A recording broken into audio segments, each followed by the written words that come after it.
Bonjour à tous et bonjour à toutes. Bienvenue aujourd'hui dans ce temple. Notre Dieu est présent parmi nous. C'est lui qui nous rassemble. C'est lui qui nous unit. C'est lui qui fait de nous des frères et des sœurs. Que son amour puisse nous habiter. Que sa présence puisse nous éclairer et que sa parole puisse nous fortifier. Amen.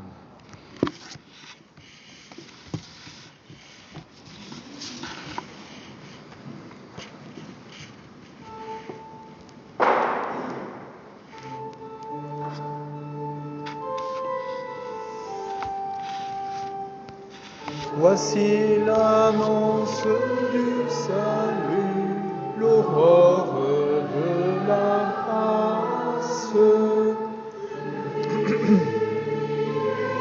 Descendu souffrir à notre place, Jésus partage notre sort pour que le mal avec la mort devant l'amour s'efface.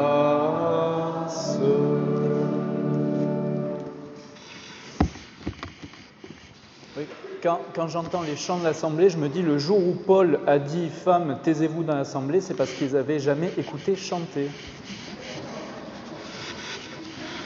Je vais vous inviter à nous unir dans la prière de louange. Et aujourd'hui, je vais prier avec le psaume du jour. Il s'agit du psaume 19. La loi du Seigneur est parfaite. Elle redonne la vie. La charte du Seigneur est sûre, qui rend sages les simples. Les préceptes de l'Éternel sont droits, ils réjouissent le cœur. Le commandement de l'Éternel est limpide, et il clarifie le regard. La crainte qu'il inspire est pure, elle est là pour toujours. Les décisions de l'Éternel sont justes, car elles sont véritablement équitables. Oui, plus désirable que l'or, qu'une masse d'or fin, plus savoureuse que le miel qui coule des rayons. Amen. Et je vous propose de prolonger cette louange en prenant dans vos recueils le psaume 67. Nous chanterons les 2 premières strophes. Psaume 67.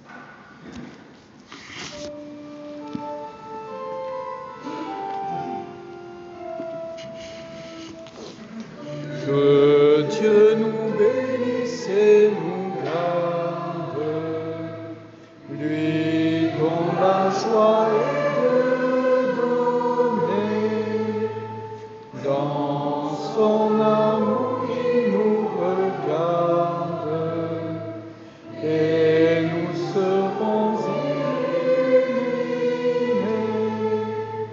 tous ceux qui espèrent verront sur la terre s'ouvrir un chemin, car Dieu qui avance est la délivrance de tous les humains.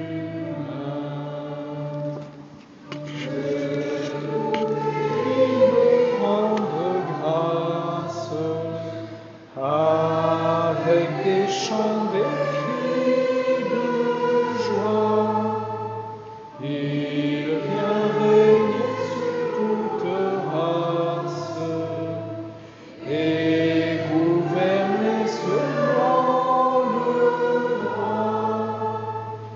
La terre est féconde et ses fruits abondent, car Dieu nous bénit. Oh, que Dieu bénisse ceux que sa justice en tout lieu unit. Je vous invite à vous asseoir.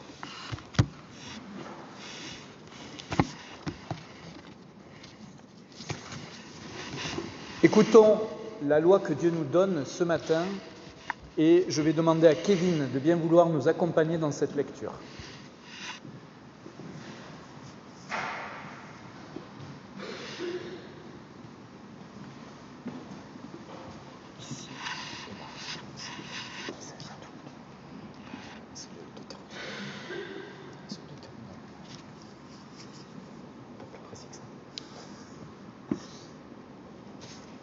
Nous trouvons ce texte dans le Deutéronome. « Je suis le Seigneur ton Dieu qui t'ai fait sortir du pays d'Égypte, de la maison d'esclavage. Tu n'auras pas d'autre Dieu en face de moi. Tu ne feras aucune idole, aucune image de ce qui est là-haut dans les cieux, ou en bas sur la terre, ou dans les eaux par-dessous la terre. Tu ne te prosterneras pas devant ces dieux pour leur rendre un culte, car moi, le Seigneur ton Dieu, je suis un Dieu jaloux. Chez ceux qui me haïssent, je punis la faute des pères sur les fils, jusqu'à la 3e et la 4e génération.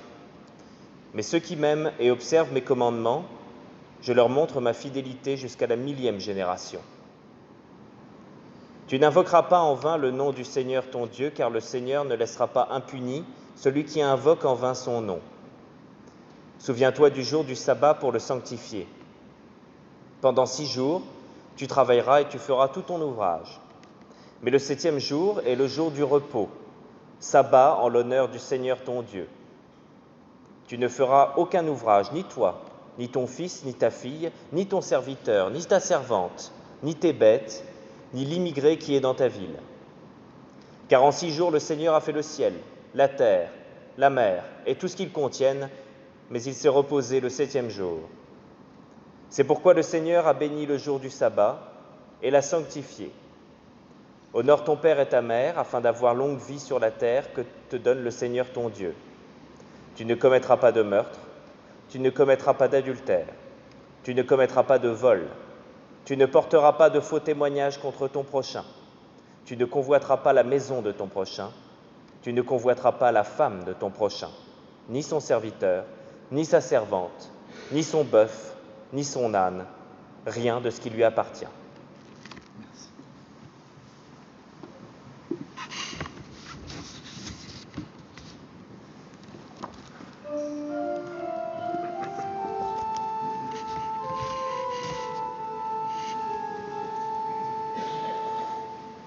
Ta loi sainte et parfaite, ta loi de liberté, éclaire nos visages, viens nous illuminer.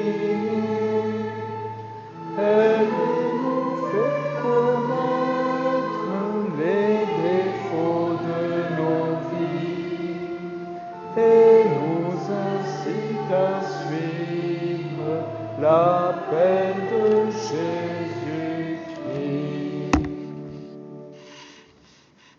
Je vais vous inviter à nous unir dans la prière de repentance. Et cette prière, je la trouverai dans un passage du livre de Michée.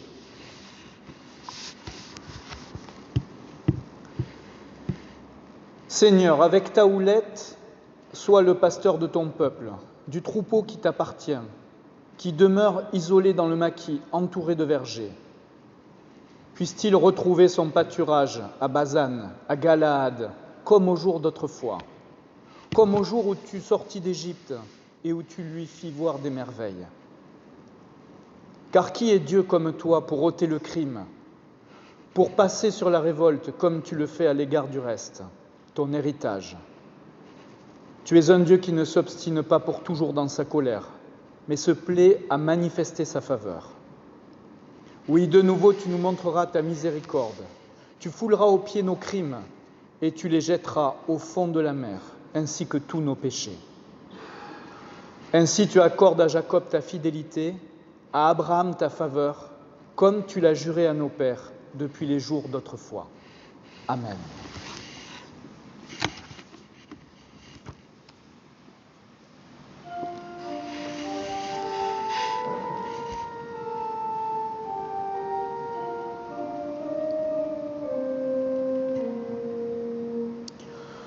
À toi, Rédempteur divin, humblement je sacrifie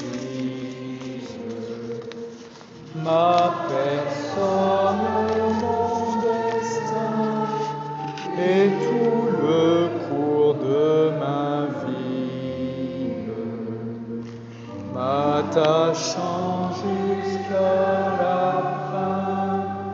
À toi, Rédempteur divin,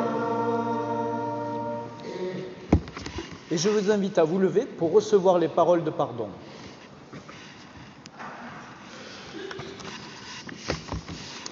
Et ces paroles, je les trouverai ce matin dans le psaume 103. Vous savez, quelquefois, mieux vaut faire parler directement les textes de la Bible plutôt que de rédiger des prières moins bonnes.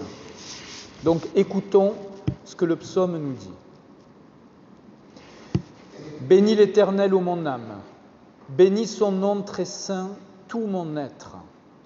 N'oublie aucun de ses bienfaits, car il pardonne toutes tes offenses.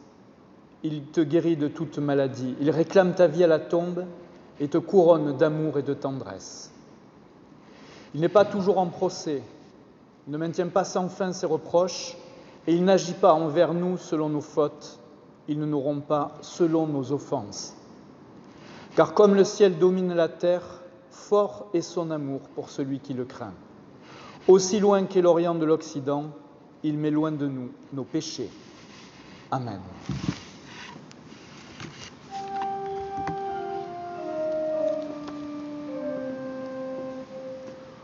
Ô Jésus, mon frère,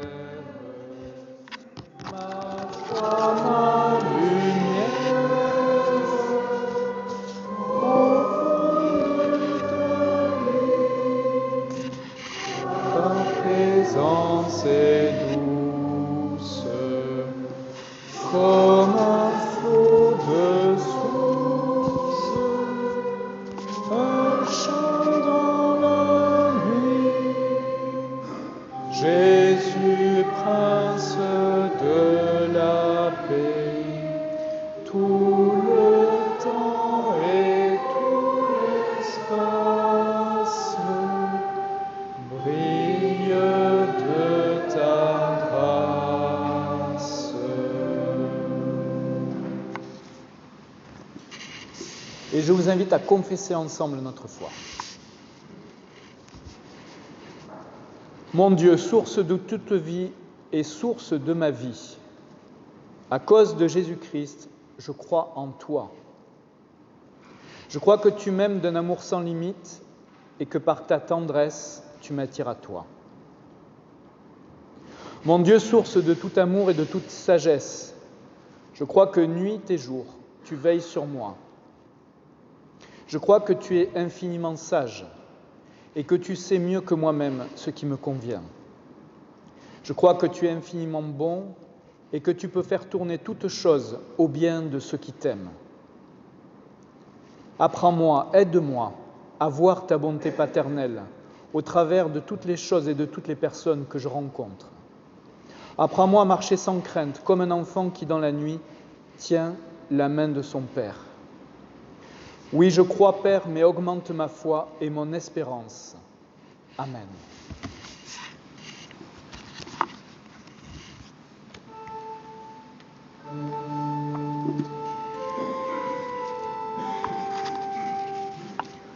La gloire soit au Tout-Puissant, Dieu soit Seigneur éternel.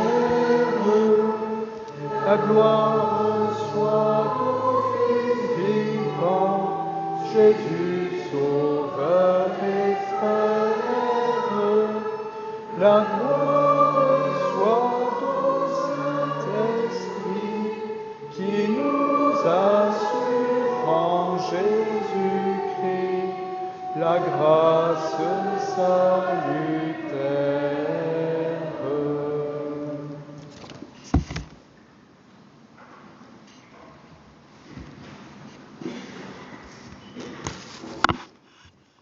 Avant d'écouter l'un des 3 textes du jour, je vais vous inviter à nous unir dans la prière.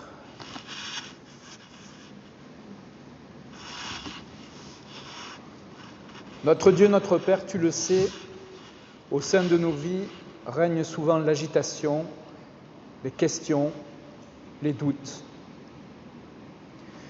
Nous t'en prions, viens au milieu de notre chaos, mais viens aussi au milieu de nos certitudes. Aide-nous à entendre ce texte de manière nouvelle. Aide-nous à faire de ces récits une force de transformation. Amen. Je vais demander à Gérard de bien vouloir nous guider dans la lecture d'aujourd'hui.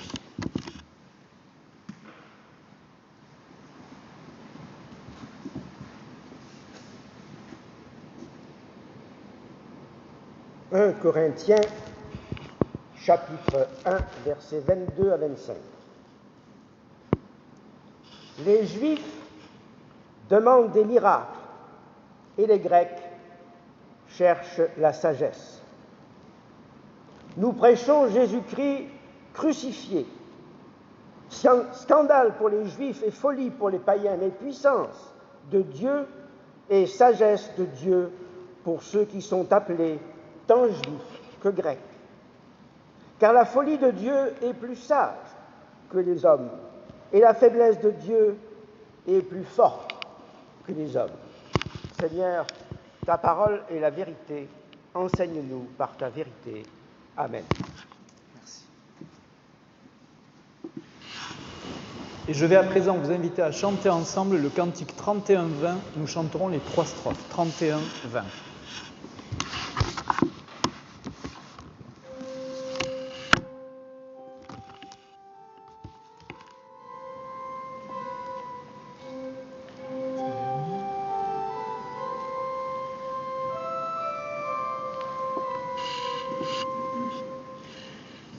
Seigneur, que tous unissent pour chanter ton amour, ton soleil de justice se lève sur nos jours. Le Fils de Dieu est homme avec nous désormais. C'est sa vie qui nous donne et nous marchons en paix. Quand la terre est remplie de brise et de fureur, quand nous perdons nos vies en restant dans nos cœurs, c'est lui qui nous appelle et vient nous délivrer. Il est le Dieu fidèle pour nous réconcilier. Quand notre foi l'espère, oh viens nous t'attendons. Prends pitié de la terre, ne tarde plus longtemps. La création soupire après la liberté. C'est toi qu'elle désire en ton éternité.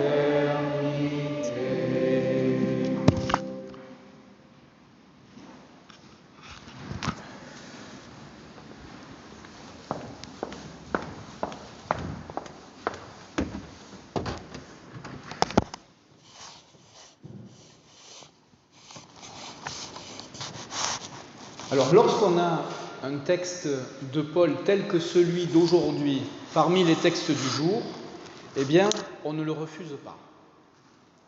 Pourquoi ? Parce que ce passage de 1 Corinthiens est en fait ni plus ni moins que le centre de toute la théologie paulinienne. C'est sa conviction première et profonde, c'est sa propre révélation spirituelle que Paul veut essayer de nous faire partager et qui va fonder tout le reste de ses épîtres. Ainsi donc, sans ce texte ce matin, il n'y aurait certainement jamais eu de Luther, et sans Luther, eh bien on ne serait pas là. C'est pourquoi il me semble très important d'essayer de comprendre ce petit passage. Essayer de comprendre de quoi il s'agit, parce qu'on doit bien admettre que Paul, une des raisons pour laquelle il est moyennement apprécié, c'est qu'il est un peu complexe à comprendre. Et pourtant, Paul est fondamental pour le protestantisme. Alors voyons un peu de quoi il s'agit et voyons ce que nous pouvons faire ensemble pour tirer ce texte de manière un petit peu plus claire. Par quoi commence ce texte? Eh bien, Paul commence par parler des habitudes religieuses des hommes de son époque. Lui, qui est à la fois, je le rappelle, à la croisée de deux cultures différentes, il est bien placé pour connaître ses habitudes. Il y a d'un côté les Juifs. Eux réclament des miracles, car finalement, quand on y réfléchit bien, la foi juive, l'histoire juive, c'est d'abord l'histoire d'une révélation et donc l'histoire d'un Dieu qui se donne à connaître au travers de miracles. Dieu qui libère son peuple en ouvrant la mer Rouge, Dieu qui se révèle au Sinaï au milieu de la tempête, Dieu qui marche avec son peuple dans le désert prenant la forme d'une colonne de feu. Oui, le Dieu d'Israël est le Dieu qui manifestement indique sa présence en défiant les lois de la nature les plus fondamentales. Il se révèle par le miracle. Et c'est la raison pour laquelle, d'ailleurs, on demande dans l'Évangile, étonnamment, à tout bout de champ, à Jésus, qu'il accomplisse des miracles pour qu'on puisse croire en lui. C'est la raison pour laquelle les Hébreux pensent toute leur religion au travers des miracles. Et ces divers miracles sont d'ailleurs au sein même de leur vie quotidienne. Parce que vous connaissez un peu les fêtes juives. Vous êtes déjà intéressé aux fêtes juives? Un petit peu comme tout le monde. On connaît quoi Yom Kippour, voilà. Et Hanouka peut-être. Eh bien, ce qui est très intéressant, si on s'attardait sur ces fêtes juives, c'est qu'on se rendrait compte que dans chacune des fêtes juives, il y a en son centre un miracle. Pour chacune des fêtes juives. Prenons par exemple Pessah, Pâques. Qu'est-ce que c'est? C'est les 7 plaies d'Égypte en fait, Pessah. Prenons aussi Sukkot, la fête des cabanes. Qu'est-ce que Sukkot? Eh bien, c'est le miracle de la manne dans le désert. Prenons Hanouka, la fête qui nous rapproche du Noël chrétien. Eh bien, c'est le miracle d'une flamme qui a brûlé sans huile. Donc, vous voyez, à chaque fête juive correspond à chaque fois un miracle. Tout le calendrier et la vie quotidienne du judaïsme est rythmé par le souvenir de la présence divine au travers de miracles. Et la vie en tant que création est considérée comme miracle dans le judaïsme. C'est-à-dire que le simple fait d'affirmer un Dieu créateur, qui est la base de la confession de foi du judaïsme, c'est déjà d'affirmer un Dieu qui se révèle par le miracle. Des miracles donc qui ont fait naître l'espérance messianique et qui ont donné aussi à la foi chrétienne la forme qu'on lui connaît aujourd'hui. Donc ça, c'est le premier côté, le côté des Juifs. Bon, je ne sais pas pourquoi j'ai envie de les mettre à droite et on va mettre les Grecs à gauche. D'ailleurs, j'aurais pu faire inversement. Donc de l'autre côté, il y a les Grecs. Eux, c'est très différent. Ils n'ont pas la même culture, ils ne réfléchissent pas du tout de la même manière. Leur identité réside dans quoi? Si vous deviez dire que les Grecs se définissent par quelque chose, par quoi ils se définissent? Ah, merci, la philosophie, bien sûr. C'est par leur philosophie que les Grecs se définissent. Et même, on peut dire que c'est eux qui ont inventé la philosophie, en tout cas dans notre pensée occidentale. Socrate, Héraclite, Diogène, Pyrrhon, Platon, Aristote, Zénon, Épicure, et j'en passe. Tant de grandes philosophies qui ont forgé et influencé notre monde moderne, au point que le christianisme se servira même de ces philosophies pour créer ses propres dogmes chrétiens. Pour eux, l'essentiel, c'est de rechercher la sagesse. Et vous le savez, c'est d'ailleurs même l'étymologie du mot philosophie, l'amour de la sagesse. Une sagesse qui est tout à la fois intellectuelle, pratique, une sagesse thérapeutique, existentielle, une sagesse qui justifie la vie tout entière du peuple grec et qui lui a permis de surmonter les plus grandes épreuves de son histoire. Alors, face à ces deux attitudes, dont Paul, j'aimerais le rappeler, est l'héritier respectueux, parce que ce n'est pas parce que Paul caricature un petit peu les deux attitudes des Juifs et des Grecs qu'il ne se pense pas l'héritier de ces deux cultures. Eh bien, Paul affirme pourtant une autre identité, un autre fondement. Quelle est cette identité ou ce fondement? le Messie crucifié. Voilà la nouvelle identité que Paul pose. Le Messie crucifié, le scandale de la croix. Et cette croix, elle est étonnamment un problème aussi bien pour les Juifs que pour les Grecs. Et là, c'est assez étonnant parce qu'on pourrait se dire finalement, ils sont très différents ces gens-là. Pourquoi cette croix pose problème pour les deux ? Eh bien parce que finalement, il y a un point commun entre les Juifs et les Grecs. Il y a un point commun entre le miracle du judaïsme et la sagesse grecque.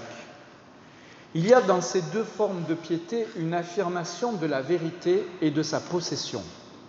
Il y a une prétention dans les deux cas au salut. Lorsque le Juif confesse un Dieu qui l'a libéré d'Égypte et qu'il affirme que Dieu s'est révélé à lui, lorsqu'il se pense comme étant, lui, choisi par Dieu pour faire partie de son peuple élu, il affirme que cette révélation, il la connaît. Il affirme qu'il y croit. Et il affirme donc que c'est pour lui une vérité inébranlable. Et au travers de cette vérité, il affirme aussi que ce Dieu dans lequel il croit est capable de créer l'univers et de le détruire s'il le souhaite. Un Dieu qu'il connaît, qui est tout puissant. Rien ne peut s'opposer à lui, rien n'est extérieur à sa volonté, en tout cas dans le judaïsme. De même, lorsque les Grecs se nourrissent de différentes philosophies et recherchent la sagesse, et même lorsqu'ils affirment de manière un petit peu hypocrite qu'ils savent qu'ils ne savent rien, ils défendent une vérité sur la sagesse. Une vérité qu'ils connaissent suffisamment pour l'énoncer. Une vérité assez efficace pour les rendre plus sages, pour les rendre plus heureux, pour les rendre plus courageux. Une vérité qu'ils pensent donc posséder même lorsqu'ils affirment le contraire. Or, cette affirmation de la vérité, cette croyance qu'on la possède, peut quelquefois nous rendre arrogants, méprisants, et même carrément nous faire basculer dans la tentation de dominer autrui par nos vérités. Et c'est ce qu'on voit dans l'Évangile, tout au long de l'Évangile, par certaines attitudes de certains pharisiens, et c'est ce qu'on voit de l'attitude des Grecs qui se moquent ouvertement de Pierre le jour de la Pentecôte. Cette connaissance, cette croyance en la vérité donne à l'homme l'illusion d'être autonome, l'illusion qu'il peut se sauver lui-même et qu'il contrôle toujours son existence. Et c'est cela que Paul va remettre en question avec la théologie de la croix. C'est cela le centre de l'expérience de Paul. Le fait que ce jour-là sur la croix, eh bien c'est bien le Fils de Dieu qui a été crucifié et que c'est un non-sens total. Un non-sens total. Aucune explication théologique ou croyance religieuse ne doit effacer cela.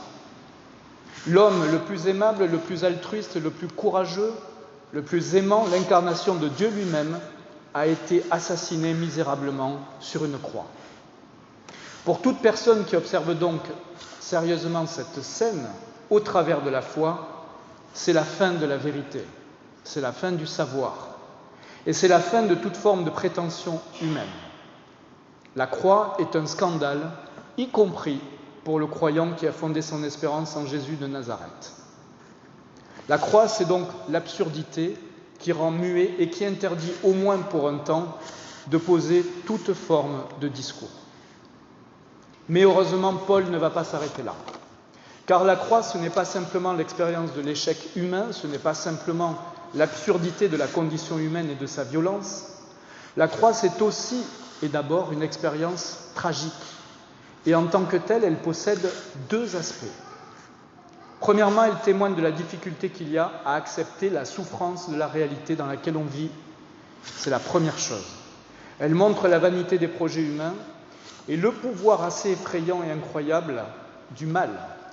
Parce que c'est aussi ça que révèle la croix, que le mal existe dans notre monde et que ce mal reste pour nous incompréhensible et qu'il a toutefois un pouvoir de nuisance, un pouvoir de destruction tout à fait réel.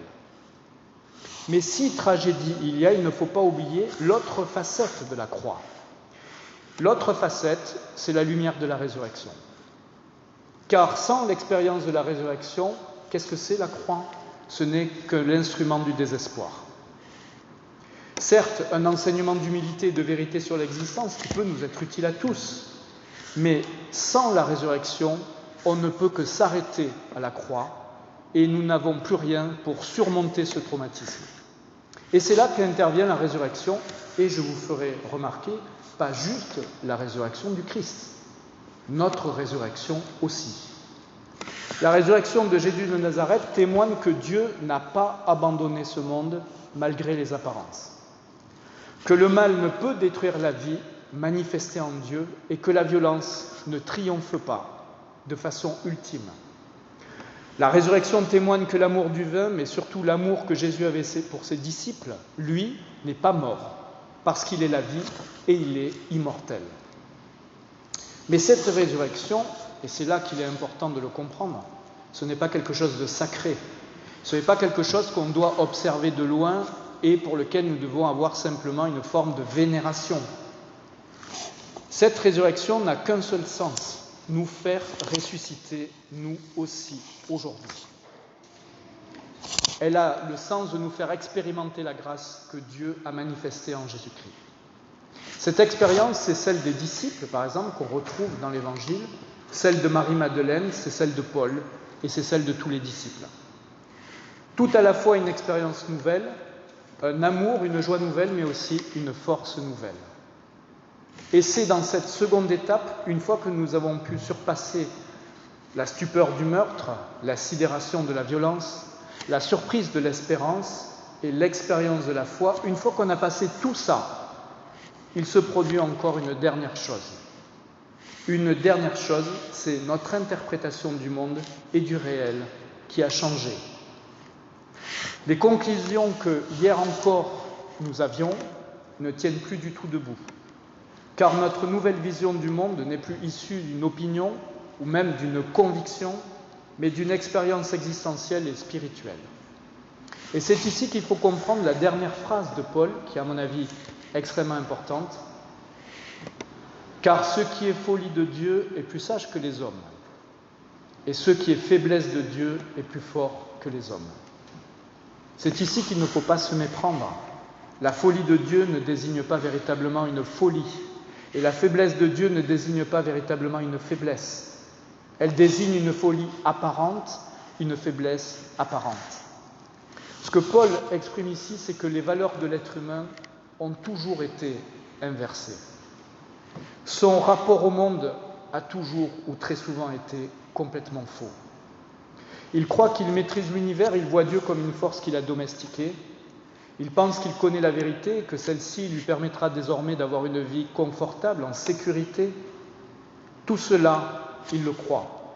Mais au moment de la croix, justement, c'est-à-dire nos certitudes religieuses, nos certitudes sur l'origine de notre force ou de notre faiblesse, tout ce qui constitue la dignité de l'être humain, tout cela, toutes nos croyances sur Dieu, sur la vérité, tout cela bascule au moment de la croix et de la résurrection.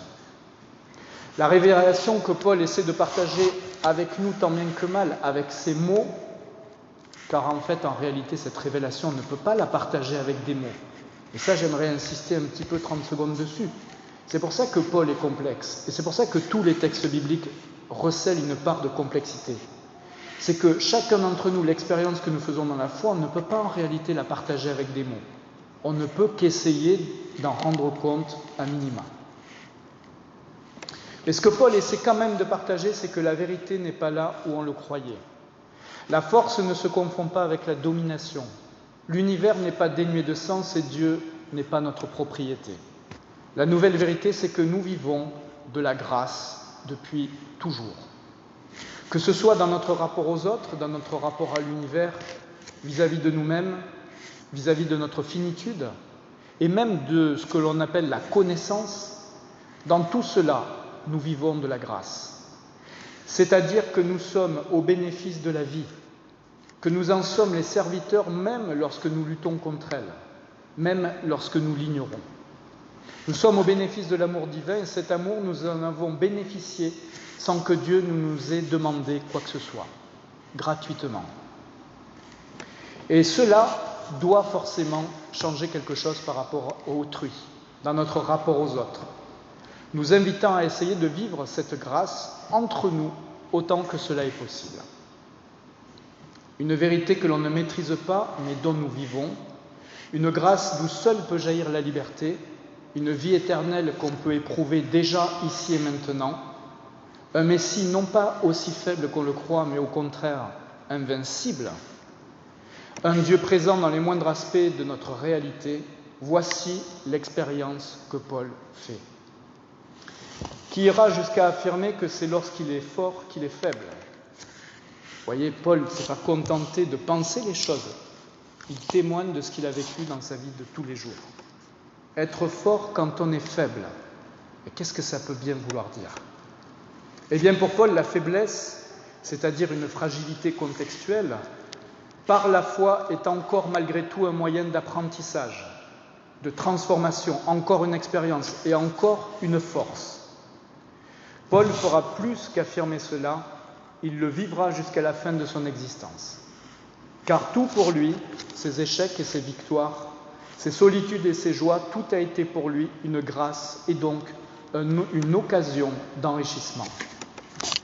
Alors on n'est pas forcément obligé d'être d'accord tout à fait à 100% avec ça, on n'est pas obligé non plus de réussir à le vivre, mais je pense qu'il y a quelque chose de l'ordre de la richesse à essayer de le comprendre, au moins. On a appelé Paul l'apôtre des nations en référence à ce qu'il dit à un moment donné dans l'épître aux Galates de lui-même, mais moi je trouve que ce nom ne lui sied guère. Ce qu'il faut retenir de Paul, c'est la seule chose qu'il a affirmée tout au long de sa vie. Paul est en réalité l'apôtre de la grâce. Amen.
Et je vais à présent vous inviter à chanter ensemble le psaume 92, dont nous chanterons les 3 strophes. Enfin, je propose même, si ça ne te dérange pas Bernadette, finalement qu'on le chante en entier. Merci.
Comme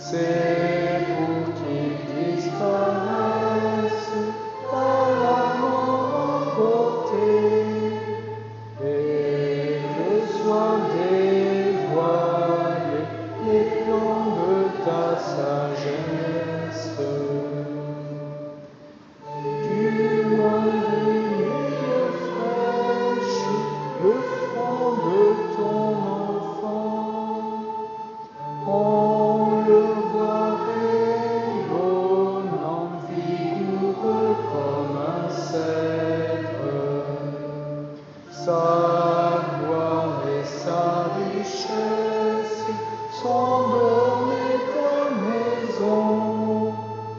Tes fruits chaque saison combleront sa vieillesse.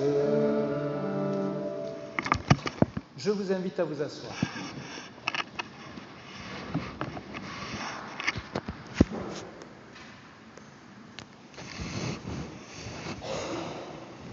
Et puisqu'on a parlé de l'apôtre Paul pendant un certain temps, rappelons-nous ce qu'il nous dit sur le don. Il nous dit que notre don doit être à l'origine gratuité et joie, alors que nos dons soient libres et joyeux.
Notre Dieu, notre Père, nous voulons te remercier pour tout ce que tu nous offres, pour tout ce que tu nous donnes gratuitement. Accepte cette offrande qui est le symbole de notre amour pour toi. Amen.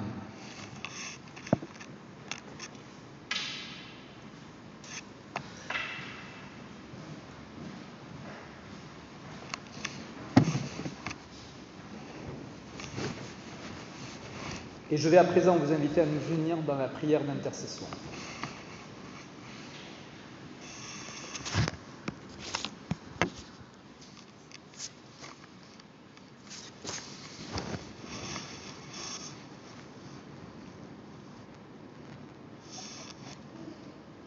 Notre Dieu, nous croyons que tu es le même, hier, aujourd'hui, éternellement.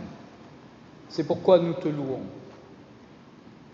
Pour le témoignage unique que tu nous apportes au travers de ton Fils, pour la résurrection de ton Fils Jésus-Christ. Grâce à cette résurrection, nous savons maintenant que tu demeures avec nous, au-delà des temps et des âges, au-delà des espaces, au-delà des épreuves et au-delà même de la mort. C'est pourquoi nous voulons bien déposer devant toi, Seigneur, les soucis, les questions et les détresses de chacun d'entre nous. Nous t'en prions. Souviens-toi de tous ceux qui sont aux prises avec des difficultés. Console et réconforte tous les affligés, tous les malades du corps ou de l'âme, tous ceux qui sont privés de secours humains, tous ceux qui souffrent injustement dans un monde devenu inhospitalier. Souviens-toi des membres de notre famille, au près et au loin. Souviens-toi de ceux qui n'ont plus de famille. Et Seigneur, nous voulons te confier cette communauté de Marseille-Provence, te confier particulièrement ses membres, dont nous savons actuellement qu'ils vivent de graves difficultés. Nous voulons te les remettre et nous voulons avoir une attention plus particulière aujourd'hui pour Linda et pour Jean-François.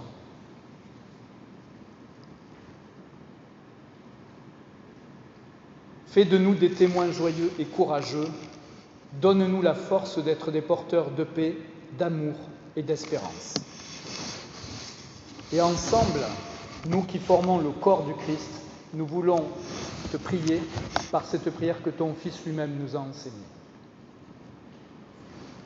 Notre Père, qui es aux cieux, que ton nom soit sanctifié, que ton règne vienne, que ta volonté soit faite sur la terre comme au ciel. Donne-nous aujourd'hui notre pain de ce jour. Pardonne-nous nos offenses, comme nous pardonnons aussi à ceux qui nous ont offensés. Et ne nous laisse pas succomber à la tentation, mais délivre-nous du mal. Car c'est à toi qu'appartiennent le règne, la puissance et la gloire, pour les siècles et les siècles. Amen. Je vais à présent vous inviter à vous lever pour recevoir la bénédiction.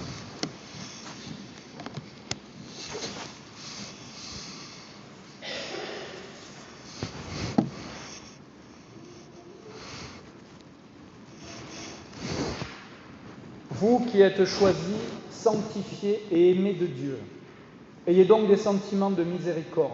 Revêtez-vous de bonté, d'humilité, de douceur et de patience. Supportez-vous les uns les autres. Et si l'un a un grief contre l'autre, pardonnez-vous mutuellement.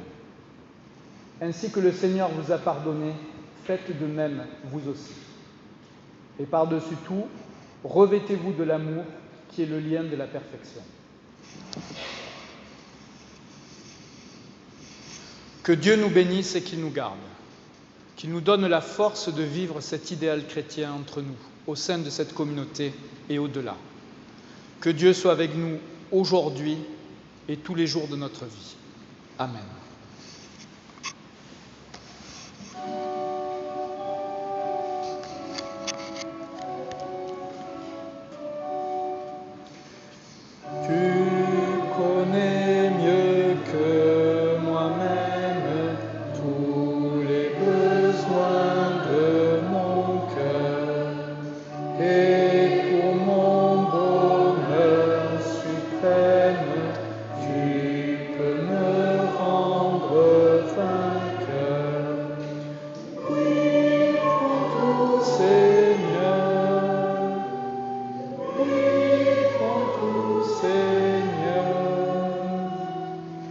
Je